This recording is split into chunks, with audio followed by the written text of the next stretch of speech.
ತಸ್ಮಾದ್ ವಿರಾಡ ಜಾಯತ ವಿರಾಜೋ ಅಧಿಪೂರುಷಃ ಸ ಜಾತೋ ಅತ್ಯರಿಚ್ಯತ ಪಶ್ಚಾತ್ ಭೂಮಿಮಥೋ ಪುರಃ ನಾರಾಯಣಾಯ ವಿದ್ಮಹೇ ವಾಸುದೇವಾಯ ಧೀಮಹಿ ತನ್ನೋ ವಿಷ್ಣು ಪ್ರಚೋದಯಾತ್. ಶ್ರೀ ಗುರುಭ್ಯೋ ನಮಃ. ಹರಿ ಓಂ. ಆತ್ಮೀಯ ಪ್ರಿಯ ಪ್ರೇಕ್ಷಕ ಮಿತ್ರರೇ, ನಿಮ್ಮೆಲ್ಲರ ಜೀವನ ತೃಪ್ತಿದಾಯಕ, ಕ್ಷೇಮದಾಯಕ, ಲಾಭದಾಯಕವಾಗಿರಲಿ ಅಂತ ನನ್ನ ಆರಾಧ್ಯ ದೇವಿ ಹೊರನಾಡು ಅನ್ನಪೂರ್ಣೇಶ್ವರಿಯ ಪಾದಗಳಿಗೆ ನಮಸ್ಕರಿಸ್ತಾ, ಪ್ರಿಯ ಪ್ರೇಕ್ಷಕ ಮಿತ್ರರೇ, ವೃಶ್ಚಿಕ ರಾಶಿ ಫೆಬ್ರವರಿ ತಿಂಗಳ ಮಾಸ ಭವಿಷ್ಯ ಅನ್ನುವಂತಹದ್ದನ್ನು ಈ ವಿಡಿಯೋಲ್ಲಿ ನಾವು ನೋಡೋಣ. ಮುಖ್ಯವಾಗಿ ಮಾಸ ಭವಿಷ್ಯ ಅಂದ ಕೂಡಲೇ ಕೆಲವೊಂದಿಷ್ಟು ಗ್ರಹಗಳ ಬದಲಾವಣೆ ಬಗ್ಗೆ ನಾವು ಮಾಹಿತಿ ತಿಳ್ಕೋಬೇಕು. ಪ್ರಮುಖವಾಗಿ ಫೆಬ್ರವರಿ 1ನೇ ತಾರೀಕು ಬುಧ ಧನುಸ್ಸು ರಾಶಿಯಿಂದ ಮಕರ ರಾಶಿಗೆ ಪ್ರವೇಶವಾಗ್ತಾರೆ. ವೃಶ್ಚಿಕ ರಾಶಿಯವರಿಗೆ 3ನೇ ಮನೆಗೆ ಬುಧ ಬರ್ತಾರೆ, ಅದು ಒಳ್ಳೆಯದು. ತದನಂತರ 5ನೇ ತಾರೀಕು ಫೆಬ್ರವರಿ ಕುಜ, ನಿಮ್ಮ ರಾಶಿಯಾಧಿಪತಿ ವೃಶ್ಚಿಕ ರಾಶಿಯ ಅಧಿಪತಿ ಅಂತ ಕುಜ 3ನೇ ಮನೆಗೆ ಬರ್ತಾರೆ. ಧೈರ್ಯ ಸ್ಥಾನಕ್ಕೆ, ಶೌರ್ಯ ಸ್ಥಾನಕ್ಕೆ, ಜೊತೆಗೆ ಉಚ್ಚ ಸ್ಥಾನಕ್ಕೆ ಬರ್ತಾರೆ, ಅದು ಅತ್ಯಂತ ಶುಭ ಫಲ.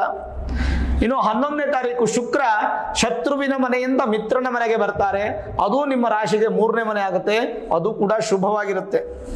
ಇನ್ನು 13ನೇ ತಾರೀಕು ರವಿ, ಫೆಬ್ರವರಿ 13ನೇ ತಾರೀಕು ಸೂರ್ಯ ಕುಂಭ ರಾಶಿಗೆ ಪ್ರವೇಶವಾಗ್ತಾರೆ. ಇದು ಸಾಧಾರಣ ಫಲ ಅಂತ ಹೇಳ್ಬೋದು, ನಾವು ರವಿಯಿಂದ ಉತ್ತಮ ಫಲ ನಿರೀಕ್ಷೆ ಮಾಡ್ಲಿಕ್ಕಾಗಲ್ಲ.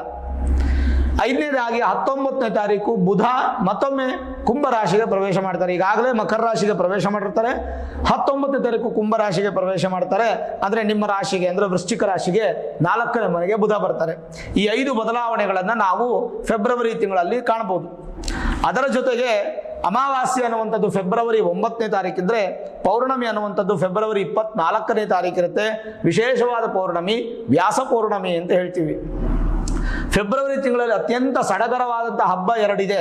ಒಂದು 15ನೇ ತಾರೀಕು ಕುಮಾರ ಷಷ್ಠಿ ಹಬ್ಬ, ಸುಬ್ರಹ್ಮಣ್ಯ ಮತ್ತು ಸರ್ಪದೇವತೆಗಳ ಆರಾಧನೆ. ಇನ್ನೊಂದು 16ನೇ ತಾರೀಕು ರಥಸಪ್ತಮಿ, ಸೂರ್ಯ ಜಯಂತಿ ಅನ್ನುವಂಥದ್ದನ್ನು ನಾವು ಆಚರಣೆ ಮಾಡ್ತೀವಿ. ಇದು ಇಷ್ಟು ವಿಶೇಷ, ಮಾಸದ ವಿಶೇಷ. ಆದರೆ ಬಹಳ ಮುಖ್ಯವಾಗಿ ನೀವು ತಿಳ್ಕೊಳ್ಬೇಕಾಗಿರ್ತಕ್ಕಂಥದ್ದು ಹಲವಾರು ವಿಚಾರಗಳಿದೆ. ವೃಶ್ಚಿಕ ರಾಶಿಗೆ ರಾಶಿಯಾಧಿಪತಿ ಯಾರು ಅಂದರೆ ಕುಜ. ಕುಜ ನಿಮಗೆ ಅತ್ಯಂತ ಬಲಿಷ್ಠವಾದ ಸ್ಥಾನಕ್ಕೆ ಬಂದಿದ್ದಾರೆ, ಅದರ ಬಗ್ಗೆ ಮಾಹಿತಿ ಕೊಡ್ತೇನೆ. ಈ ತಿಂಗಳು ಸಾಧಾರಣವಾಗಿ ಪ್ರಾರಂಭದಲ್ಲಿ ಸಾಧಾರಣವಾಗಿದ್ದರೂ ಕೂಡ ತಿಂಗಳಲ್ಲಿ 5ನೇ ತಾರೀಕು ನಂತರ ಅತ್ಯುತ್ತಮವಾದಂಥ ಫಲವನ್ನು ನೀವು ಅಪೇಕ್ಷೆ ಪಡ್ಬೋದು. ತುಂಬ ಬ್ಯುಸಿಯಾಗಿರ್ತೀರ, ತುಂಬ ಒಳ್ಳೆ ಕೆಲಸದ ಒಂದು ಅಪರ್ಚುನಿಟೀಸ್ ನಿಮ್ಗೆ ಸಿಗುತ್ತೆ, ತುಂಬ ಜವಾಬ್ದಾರಿ ಅನ್ನುವಂಥದ್ದು ನಿಮಗೆ ಕಾಣುತ್ತೆ. ಮತ್ತು ನಿಮಗೆ ಅಪೋಸಿಷನ್ಸ್ ಯಾರಿದ್ದಾರೋ ಎಲ್ಲರೂ ತುಂಬ ಆರಾಮಾಗ್ಬಿಡ್ತಾರೆ. ನಿಮ್ಮಲ್ಲಿರುವಂಥ ಸೇಡುಗಳೆಲ್ಲ ಕಡಿಮೆ ಆಗಿಬಿಡುತ್ತೆ. ನಿಮ್ಮ ಮೇಲೆ ಏನಾದರೂ ಬಲಿಷ್ಠವಾದಂಥ ಒಂದು ಅಸ್ತ್ರಗಳ ಪ್ರಯೋಗ ಇದ್ದರೆ ಅದೆಲ್ಲ ಕಡಿಮೆ ಆಗ್ತಾ ಹೋಗುತ್ತೆ. ಮತ್ತು ಬುಧ ಮತ್ತು ಸೂರ್ಯ ಇಬ್ಬರು ಒಟ್ಟಿಗೆ ಇರತಕ್ಕಂಥದ್ದು ಬುಧಾದಿತ್ಯ ಯೋಗದ ಫಲಗಳು ಕೂಡ ನಿಮಗೆ ಉತ್ತಮವಾಗಿ ಸಿಗುತ್ತೆ. ಉದ್ಯೋಗದಲ್ಲಿ ವಿಜಯತ್ವ ಪ್ರಾಪ್ತಿಯಾಗುತ್ತೆ. ಪ್ರತಿ ಕೆಲಸದಲ್ಲೂ ಕೂಡ ನಿಮಗೆ ಅನುಕೂಲ ಪ್ರಾಪ್ತಿ ಅಂತ ಹೇಳ್ಬೋದು. ಜೊತೆಗೆ ವಿದ್ಯಾರ್ಥಿಗಳಿಗೂ ವಿದ್ಯಾಭ್ಯಾಸದ ವಿಚಾರದಲ್ಲಿ ಫೆಬ್ರವರಿ ತಿಂಗಳಲ್ಲಿ ಯಾವುದೇ ಸಮಸ್ಯೆಗಳು ಇರೋದಿಲ್ಲ. ಮತ್ತು 4ನೇ ಮನೆಯಲ್ಲಿ ಶನಿ ಇರ್ತಕ್ಕಂಥದ್ದು, 5ನೇ ಮನೆಯಲ್ಲಿ ರಾಹು ಇರ್ತಕ್ಕಂಥದ್ದು, ಸಣ್ಣ ಮನಸ್ತಾಪಗಳು, ಸಣ್ಣ ಜಗಳಗಳು ಬರ್ಬೋದು. ಅದೆಲ್ಲ ಬ್ಯಾಲೆನ್ಸ್ಡ್ ಅಡ್ಜಸ್ಟ್ ಮಾಡ್ಕೊಳ್ಳುವಂಥದ್ದಾಗುತ್ತೆ. ಯಾವುದೇ ಅಡ್ಡಿ ಆಟಂಕಗಳು ನಿಮಗೆ ಕಾಣಿಸ್ತಾ ಇಲ್ಲ. ವಿಜಯತ್ವ ಅನ್ನುವಂಥದ್ದು ನಿಮಗೆ ಸಾಧನೆ ಇದೆ. ಮತ್ತು ಮನಸ್ಸು ತುಂಬ ಚಂಚಲ ಇರುತ್ತೆ. ಹಾಗಾಗಿ ಚಂಚಲವಾದ ಮನಸ್ಸನ್ನು ಭದ್ರವಾಗಿ ಇಟ್ಕೊಳ್ಳೋದಕ್ಕೆ ಆದಷ್ಟು ಸ್ವಲ್ಪ ಮೆಡಿಟೇಷನನ್ನು ಹೆಚ್ಚಾಗಿ ಮಾಡುವಂಥದ್ದು ಒಳ್ಳೆಯದು, ಧ್ಯಾನವನ್ನು ಹೆಚ್ಚಾಗಿ ಮಾಡುವಂಥದ್ದು ಒಳ್ಳೆಯದು. ಕೆಲವೊಂದು ದೃಷ್ಟಿ ನಿಮ್ಗೆ ಈ ಒಂದು ತಿಂಗಳಲ್ಲಿ ಏನೂ ಆರೋಗ್ಯ ತೊಂದರೆ ಆಗಲ್ಲ, ಬೇರೆ ಏನೂ ಸಮಸ್ಯೆ ಇಲ್ಲ. ಕಣ್ಣು ದೃಷ್ಟಿ ತುಂಬ ಜಾಸ್ತಿ ಆಗುತ್ತೆ ವೃಶ್ಚಿಕ ರಾಶಿಯವ್ರಿಗೆ, ಅದರ ಕಡೆ ಹೆಚ್ಚು ಗಮನ ಕೊಡಬೇಕು. ಕುಟುಂಬದಲ್ಲಿ ಶುಭ ಕಾರ್ಯಗಳು ನಡೆಯುವಂಥದ್ದು, ಪ್ರಕಾಶಮಾನವಾಗಿರ್ತಕ್ಕಂಥ ಒಂದು ಸಂದರ್ಭ ಅನ್ನುವಂಥದ್ದು ವೃಶ್ಚಿಕ ರಾಶಿಯವರಿಗೆ ನಾವು ಈ ತಿಂಗಳು ಕಾಣಬಹುದು. ಅದಲ್ಲದೆ ನಾನು ಹೇಳಿದೆ, ರಾಶಿಯಾಧಿಪತಿ ಮತ್ತು ಋಣರೋಗ ಶತ್ರುಸ್ಥಾನಕ್ಕೆ ಅಧಿಪತಿಯಾದಂಥ ಕುಜ 5ನೇ ತಾರೀಕು ಮಕರ ರಾಶಿಗೆ ಪ್ರವೇಶವಾಗಿ ವಿಶೇಷವಾಗಿ ಉಚ್ಚ ಸ್ಥಾನಕ್ಕೆ ಬರ್ತಾರೆ. ಏನು ಫಲ? ಕುಜಗ್ರಹ ಗೋಚಾರದ ಪ್ರಕಾರ ರಾಶಿಯಿಂದ 3ನೇ ಮನೆಗೆ ಬಂದರೆ ಅಂಗಾರಕನು ಶೂರನನ್ನಾಗಿಯೂ, ಅಂದರೆ ತುಂಬ ಶೂರ ಅಂತಂದರೆ ಸಿಕ್ಕಾಪಟ್ಟೆ ಧೈರ್ಯ, ಮತ್ತು ಸುಖಿಯನ್ನಾಗಿಯೂ ಸತ್ಕೀರ್ತಿವಂತರನ್ನಾಗಿಯೂ ಮಾಡುವನು.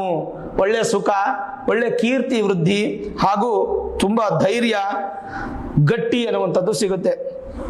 ಮತ್ತು ವಿಶೇಷವಾಗಿ ಭ್ರಾತೃಸ್ಥಾನದಲ್ಲಿರ್ತಕ್ಕಂಥ ಭ್ರಾತೃಕಾರಕ ಅಂದರೆ ಕುಜನನ್ನ ಭ್ರಾತೃಕಾರಕ. ಭ್ರಾತೃ ಅಂದ್ರೆ ಸಹೋದರ ಸಹೋದರಿ ಅಂತ ಹೇಳ್ತೀವಿ. ಸಹೋದರ ಸಹೋದರಿಯರಿಗೆ ಶುಭವು, ಯಾಕಂದ್ರೆ ಕುಜ ಉಚ್ಚ ಸ್ಥಾನದಲ್ಲಿದ್ದಾನೆ. ಮತ್ತೆ ಕುಜ ಉಚ್ಚನೋ ಸ್ವಕ್ಷೇತ್ರನೋ ಆದರೆ ಮಹಾಧನಿಕನಾಗುವರು. ಕೊಡ್ತಾರೆ ನೋಡಿ ಗ್ರಂಥದಲ್ಲಿ. ಕುಜ ಉಚ್ಚನೇ ಅಲ್ವಾ. ವೃಶ್ಚಿಕ ರಾಶಿಗೆ 3ನೇ ಮನೆಯಲ್ಲಿ ಕುಜ ಇದ್ರೆ ಅದು ಉಚ್ಚ ಸ್ಥಾನವೇ. ಕಾರಣ ಎಕ್ಸಾಲ್ಟೆಡ್ ಪೊಸಿಷನ್ ಕುಜನಿಗೆ ಮಕರ ರಾಶಿಯಲ್ಲಿ ಸಿಗ್ತಾ ಇದೆ. ಉಚ್ಚನೋ ಸ್ವಕ್ಷೇತ್ರಸ್ಥನೋ ಆದರೆ ಮಹಾಧನಿಕರು, ಫಿನಾನ್ಷಿಯಲ್ ಆಗಿ ತುಂಬಾ ಪಾಸಿಟಿವ್ ಇರುತ್ತೆ. ಅದೇ ನೀಚನಾಗಿದ್ರೆ ರೋಗಿ, ಅದು ನೀಚ ಇಲ್ಲ ನಿಮಗೆ, ಉಚ್ಚನಾಗಿದ್ದಾನೆ. ಸಹೋದರ ಬಾಂಧವ್ಯ ಚೆನ್ನಾಗಿರುತ್ತೆ. ತೃತೀಯವು ಒಳ್ಳೆ ಅಭಿವೃದ್ಧಿಯನ್ನು ಕೊಡುತ್ತೆ. ಮತ್ತೆ ವಿಶೇಷವಾದಂಥ ಕೀರ್ತಿ ವೃದ್ಧಿಯನ್ನು ಕೊಟ್ಟು, ವಿಶೇಷವಾದಂಥ ಆರೋಗ್ಯವನ್ನು ಕೊಟ್ಟು, ಧೈರ್ಯವನ್ನು ಕೊಟ್ಟು ನಿಮ್ಮನ್ನು ವಿಜಯತ್ವ ಕಡೆಗೆ ತಗೊಂಡೋಗುತ್ತೆ. ನಿಮ್ಮ ರಾಶಿಯಾಧಿಪತಿ ಹಾಗೂ 6ನೇ ಮನೆ ಅಧಿಪತಿ ಆದಂಥ ಕುಜ, ಅದು ಒಳ್ಳೆ ಫಲ. ಇನ್ನು ನಿಮ್ಮ ರಾಶಿಗೆ ಲಾಭಾಧಿಪತಿ ಹಾಗೂ ಅದೃಷ್ಟದ ಅಷ್ಟಮಾಧಿಪತಿ ಆಗಿರ್ತಕ್ಕಂಥ ಬುಧನು ತೃತೀಯದಲ್ಲಿ ಬರ್ತಾನೆ. ತೃತೀಯದ ಬುಧ ಏನು ಫಲ ಕೊಡುತ್ತೆ ಜಾತಕದ ಪ್ರಕಾರ ಗೋಚಾರದಲ್ಲಿ ಅಂದ್ರೆ ಪ್ರಖಲ ಅನ್ನುವಂಥ ಒಂದು ಶಬ್ದವನ್ನ ಹೇಳುತ್ತೆ. ತೃತೀಯಲ್ಲಿ ಬುಧನು ಸ್ಪಷ್ಟವಾದ ಮಾತಿಗೂ, ಅಂದ್ರೆ ತುಂಬಾ ನಿರರ್ಗಳವಾಗಿ ಮಾತಾಡ್ತೀರಾ, ಮಾತಿನಿಂದ ಸಂಪಾದನೆ ಮಾಡುವಂಥವ್ರಿಗೆಲ್ಲ ಬಹಳ ಒಳ್ಳೆಯದು. ಆಮೇಲೆ ನಿತ್ಯ ಅಮೃತ ಅನ್ನ ಮೃಷ್ಟ ಭೋಜನ, ನಿತ್ಯ ಅಮೃತ ಮೃಷ್ಟ ಭೋಜನ ಪ್ರಾಪ್ತಿಯಾಗುತ್ತೆ. ಮತ್ತೆ ವಿಶೇಷವಾಗಿ ಕೈ ಬರಹ ಅದೆಲ್ಲ ನಿಮಗೆ ಹ್ಯಾಂಡ್ ರೈಟಿಂಗ್ ಎಲ್ಲ ಚೆನ್ನಾಗಾಗಿ ಬಹಳಷ್ಟು ಸ್ಪಷ್ಟವಾದಂಥ ಒಂದು ಕೈ ಬರಹವನ್ನು ಸುಂದರವಾಗಿ ಮಾಡ್ಕೋತೀರಾ. ಮತ್ತೆ ಬುದ್ಧಿವಂತರು, ಸರ್ವಸ್ಥನೂ ಆಗಿರ್ತೀರಾ. ಮತ್ತೆ ನೈಸರ್ಗಿಕವಾಗಿ ತೃತೀಯದಲ್ಲಿ ಮಿಥುನ ರಾಶಿ ಕನ್ಯಾ ರಾಶಿಗೆ ಅಧಿಪತಿಯಾದಂಥ ಬುಧ ನೈಸರ್ಗಿಕವಾಗಿ ವೃಶ್ಚಿಕ ರಾಶಿಯವರಿಗೆ 3ನೇ ಮನೆಯಲ್ಲಿ ಮಿತ್ರನ ಮನೆಯಲ್ಲಿದ್ದಾಗ ಉತ್ತಮ ಫಲವನ್ನು ಕೊಡ್ತಾನೆ. ಕವಿಗಳು ಕಲಾವಿದರಿಗೆ ತುಂಬ ಒಳ್ಳೆಯದು. ಬುದ್ಧಿವಂತಿಕೆ, ಇನ್ನೊಬ್ಬರಿಗೆ ಬುದ್ಧಿ ಹೇಳ್ಕೊಡುವಂಥದ್ದು, ಪಾಠ ಹೇಳ್ಕೊಡುವಂಥದ್ದು ಗುರುಗಳಿಗೆ ತುಂಬ ಚೆನ್ನಾಗಿರುತ್ತೆ. ಮತ್ತೆ ಯೋಗ, ಪತ್ರಿಕೋದ್ಯಮ ಅಂದರೆ ಜರ್ನಲಿಸಮು, ಪ್ರಚಾರ ಮಾಧ್ಯಮದವರಿಗೆ ಅಂತೆಲ್ಲ ತುಂಬ ಚೆನ್ನಾಗಿರುತ್ತೆ. ಸಹೋದರ ಸಹೋದರಿಯರಿಗೂ ಮಿತ್ರರಿಗೂ ಮೆಚ್ಚಿನವರು ನೆಚ್ಚಿನವರಾಗ್ತೀರಾ. ಮತ್ತೆ ಈ ಚರ್ಮ ಮತ್ತು ನರ ಸಂಬಂಧಪಟ್ಟಂತ ರೋಗಗಳಿದ್ರೆ ಅದೆಲ್ಲ ದೂರ ಆಗುತ್ತೆ. ಕಂಠ ಹಾಗೂ ಮಾತಿಗೆ ಸಂಬಂಧಪಟ್ಟಂತ ಸಮಸ್ಯೆಗಳಿದ್ರು ಕೂಡ ಅದೆಲ್ಲ ದೂರ ಆಗಿ ಫೆಬ್ರವರಿ ತಿಂಗಳು ನಿಮಗೆ ಬಹಳ ಉತ್ತಮವಾದ ಫಲ ಸಿಗುತ್ತೆ. ಲಾಭಾಧಿಪತಿ ಲಾಭವನ್ನು ಕೊಡ್ತಾನೆ, ಅದೃಷ್ಟಾಧಿಪತಿ ಅದೃಷ್ಟವನ್ನ ಕೊಡ್ತಾನೆ. ಇನ್ನು ರಾಶಿಯಿಂದ 7 ಮತ್ತು 12ನೇ ಮನೆ ಅಧಿಪತಿಗಳಾಗಿರ್ತಕ್ಕಂಥ ಶುಕ್ರ ತೃತೀಯಕ್ಕೆ ಬಂದಾಗ ಏನು ಫಲ? ಶುಕ್ರ ತೃತೀಯದಲ್ಲಿದ್ದಾಗ ಅನೇಕ ಸುಖ ಸಂತೋಷವನ್ನ ನೀವು ಕಾಣಬಹುದಾಗಿರುತ್ತೆ. ಯಾವ ರೀತಿಯಾದಂತಹ ಸಂತೋಷ ಅಂತಂದ್ರೆ ಚಮತ್ಕಾರ ಚಿಂತಾಮಣಿಯಲ್ಲಿ ಹೇಳುತ್ತೆ, ಸ್ತ್ರೀ ಸುಖ ಪುರುಷ ಸುಖ ಅನ್ನುವಂಥದ್ದು ಸಿಗುತ್ತೆ. ಯಾವುದೇ ಲೋಭವಿಲ್ಲದೆ ಉತ್ತಮ ಫಲ ಅನ್ನು ಹೇಳ್ತದೆ. ವಿಲಾಸಿಗಳಾಗ್ತೀರಾ, ಸ್ವಸ್ತ್ರಧಾರಿಗಳು ಅಂದ್ರೆ ಒಳ್ಳೆಯ ವಸ್ತ್ರವನ್ನ ಹಾಕೊಳ್ತೀರಾ. ಕಲೆ ನಿಮ್ಮಲ್ಲಿ ಎದ್ದು ಕಾಣುತ್ತೆ. ವಿಕ್ರಮಾರಾತಿಗ ಶುಕ್ರ ಮಹಾರೋಗ ಭಯಪ್ರದ. ಶುಕ್ರ ನೀಚ ಸ್ಥಾನದಲ್ಲೋ ಅಥವಾ ಕೆಟ್ಟ ಸ್ಥಾನದಲ್ಲೋ ಇದ್ದರೆ ನಿಮಗೆ ಮಹಾರೋಗ ಅನ್ನುವಂಥದ್ದು ಇರುತ್ತೆ. ಆದರೆ ಉತ್ತಮವಾದ ಜಾಗದಲ್ಲಿದ್ದಾರೆ. ಶನಿಯ ಮನೆ ಮಿತ್ರನ ಮನೆ ಇದ್ದಾರೆ. ಅನಾರೋಗ್ಯ ದೂರವಾಗಿ ಅಂದ್ರೆ ರೋಗ ದೂರವಾಗಿ ಅನಾರೋಗ್ಯ ಅನ್ನುವಂಥದ್ದು ಇಲ್ಲದೆ ಆರೋಗ್ಯ ಪ್ರಾಪ್ತಿಯಾಗುತ್ತೆ. ಮತ್ತೆ ಭಯವನ್ನು ನಿವೃತ್ತಿ ಮಾಡಿ ಧೈರ್ಯವನ್ನು ಕೊಡ್ತಾನೆ.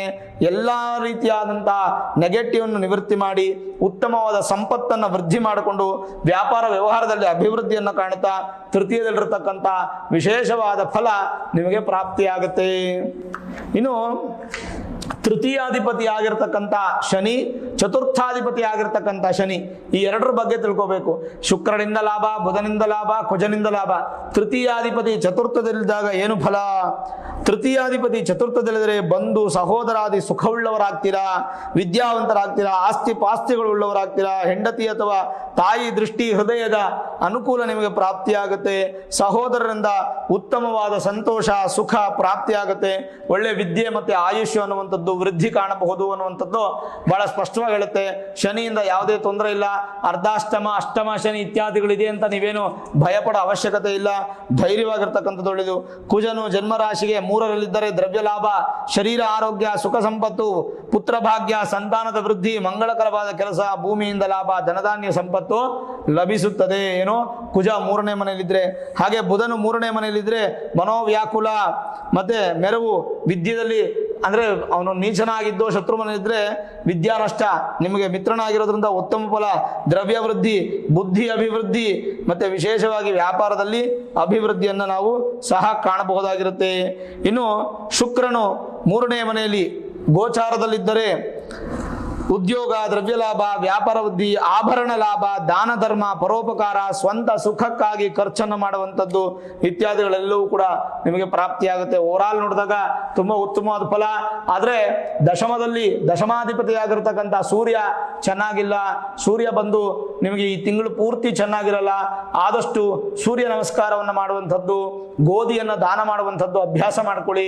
ಪ್ರತಿ ಭಾನುವಾರ ಸ್ವಲ್ಪ ಬೇಗ ಎದ್ದು ಸೂರ್ಯನಿಗೆ ನಮಸ್ಕಾರವನ್ನು ಮಾಡಿ ಅರ್ಘ್ಯವನ್ನು ಕೊಟ್ಟು ಆದಿತ್ಯ ಹೃದಯ ಮಂತ್ರವನ್ನು ಕೇಳುವಂಥದ್ದು ಬಹಳ ಉತ್ತಮ. ಸಾಧ್ಯವಾದರೆ ನವಗ್ರಹ ದೇವಸ್ಥಾನಗಳು ಇರುತ್ತಲ್ಲ, ಯಾವುದಾದ್ರೂ ದೇವಸ್ಥಾನ ನವಗ್ರಹ ಇರುತ್ತೆ, ಅದರಲ್ಲಿರ್ತಕ್ಕಂಥ ಮಧ್ಯಗ್ರಹವನ್ನು ದರ್ಶನ ಮಾಡುವಂಥದ್ದು ಕೂಡ ಬಹಳ ಉತ್ತಮವಾದಂಥ ವಿಚಾರ ಅನ್ಬೋದು. ಇನ್ನು ರಾಶಿಯಿಂದ ತೃತೀಯ ಮತ್ತು ಪಂಚಮಾಧಿಪತಿಯಾಗಿರ್ತಕ್ಕಂಥ ಗುರು ಉತ್ತಮ ಸ್ಥಾನದಲ್ಲಿದ್ದರೆ ಗುರುವಿಂದ ಯಾವುದೂ ಕೆಡಕಿಲ್ಲ, ಗುರು ಬಲ ಇಲ್ಲ ಅನ್ನುವಂಥದ್ದು ಒಂದು. ಆದರೆ ಮಿಕ್ಕಿದೆಲ್ಲವೂ ಕೂಡ ನಿಮಗೆ ಚೆನ್ನಾಗಿದೆ, ಭಯಪಡೋ ಅವಶ್ಯಕತೆ ಇಲ್ಲ, ಧೈರ್ಯವಾಗಿರ್ಬೋದು, ವಿಜಯತ್ವ ನಿಮ್ಮನ್ನ ಹುಡುಕೊಂಡು ಬರುತ್ತೆ. ಈ ವಿಡಿಯೋ ಇಷ್ಟ ಆಗಿದ್ರೆ ಲೈಕ್ ಮಾಡಿ, ಶೇರ್ ಮಾಡಿ, ಮುಖ್ಯವಾಗಿ ನಮ್ಮ ಚಾನೆಲ್ಗೆ ಸಬ್ಸ್ಕ್ರೈಬ್ ಮಾಡಿ, ಬೆಲ್ ಐಕಾನ್ ಅನ್ನು ಪ್ರೆಸ್ ಮಾಡಿ. ಪ್ರತಿನಿತ್ಯ ನಾನು ಪೂಜೆ ಮಾಡುವಂತಹ ನನ್ನ ಆರಾಧ್ಯ ದೇವಿ ಹೊರನಾಡು ಅನ್ನಪೂರ್ಣೇಶ್ವರಿ ಆಶೀರ್ವಾದ ಅನುಗ್ರಹ ಸದಾಕಾಲ ಮತ್ತೊಮ್ಮೆ ನಿಮ್ಗೆ ಸಿಗಲಿ ಅಂತ ಪ್ರಾರ್ಥನೆ ಮಾಡ್ತಾ, ಸರ್ವೇ ಜನಾಃ ಸುಖಿನೋ ಭವಂತು, ಸಮಸ್ತ ಸನ್ಮಂಗಳ ನಿಭವಂತು.